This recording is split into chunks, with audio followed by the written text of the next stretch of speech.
తులసి పూజ గురించి మనం తెలుసుకుందాం అందరం. తులసి పూజ చేస్తారు కానీ కొంతమందికి దాని వివరణ పూర్తిగా తెలిసి ఉండదు. అందుకని చెప్పి అందరం మనం తులసి పూజ విధానము తెలుసుకుందాము. హరే శ్రీనివాస. తులసి హిందూ జీవనంలో వృక్షాలను పూజించే ఆచారం ఉంది.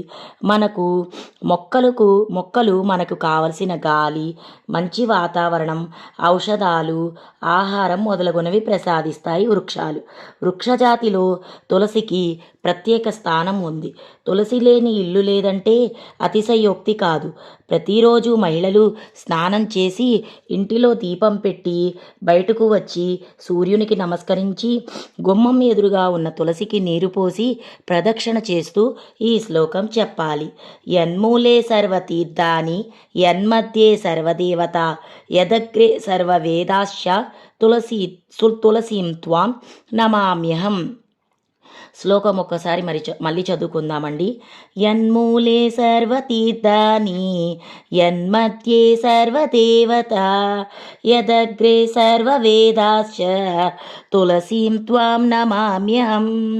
తులసి మొక్క మూల భాగంలో సమస్త తీర్థక్షేత్రములు, క్షేత్ర జలములు, మధ్య భాగంలో సమస్త దేవీ దేవతలు, అగ్రభాగంలో ఆకులు, వేదములు నివాసం ఉంటాయి.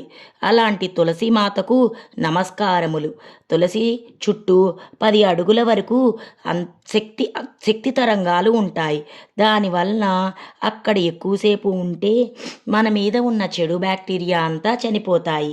ఆ గాలి పీల్చుకోవడం వల్ల రోగనిరోధక శక్తి పెరుగుతుంది. తులసి కోటలో ఉన్న దాని నుండి కాకుండా తులసి వనం చేసి ఇంటిలో అందరూ ప్రతిరోజు 4 ఆకులు తింటే 40 రోగాలు రాకుండా కాపాడుతున్నది తులసి. తులసి ఆకులు మనం త్రాగే మంచినీటిలో వేసుకొని ఆ నీరుని త్రాగిన ఆరోగ్యానికి చాలా మంచిది.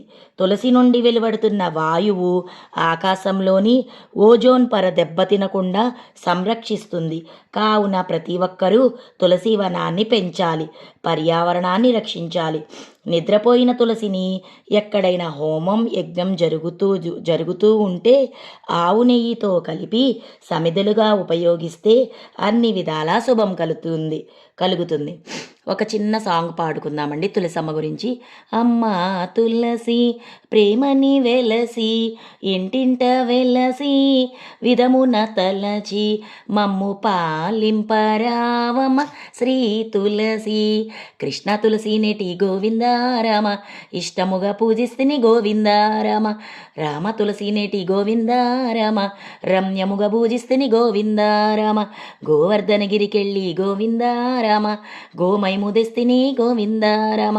కంచు పళ్ళెంలోని గోవిందారామ కైవత్తులెలిగిస్తే గోవిందారామ. ఒక్కసారి పాడితే గోవిందారామ ఒంటికున్న పాపము తొలగును గోవిందారామ. రెండవసారి పాడితే గోవిందారామ బ్రహ్మద్యులమైపోదుము గోవిందారామ. మూడవసారి పాడితే గోవిందారామ ముక్తి పొందునయ్య గోవిందారామ. నాలుగోసారి పాడితే గోవిందారామ నరకంబులేదాయ గోవిందారామ. ఐదవసారి పాడితే గోవిందారామ ఐదవతనము ప్రాప్తము గోవిందారామ. అకాల మృత్యుహరణం సర్వవ్యాధి నివారణం తులసి తీర్థం అని చెప్పేసి తులసి యొక్క తీర్థాన్ని మనం సేవిస్తే సమస్త రోగాలు తొలగిపోతాయి. ఈ ప్రదక్షిణాలు చేస్తూ అమ్మవారికి ప్రదక్షిణ చేస్తూ ఈ పాట పాడుకుంటూ ఉంటే ఆ తులసీమాత అనుగ్రహం మనకి ఎల్లప్పుడూ ఉంటుంది. మన ఇంటికి సౌభాగ్యాన్ని, ఆరోగ్యాన్ని, సిరి సంపదలను, ఐశ్వర్యాన్ని ప్రసాదిస్తుంది తులసీమాత. అందరూ తులసిని పెంచాలి, మన బాధ్యత. హరే శ్రీనివాస.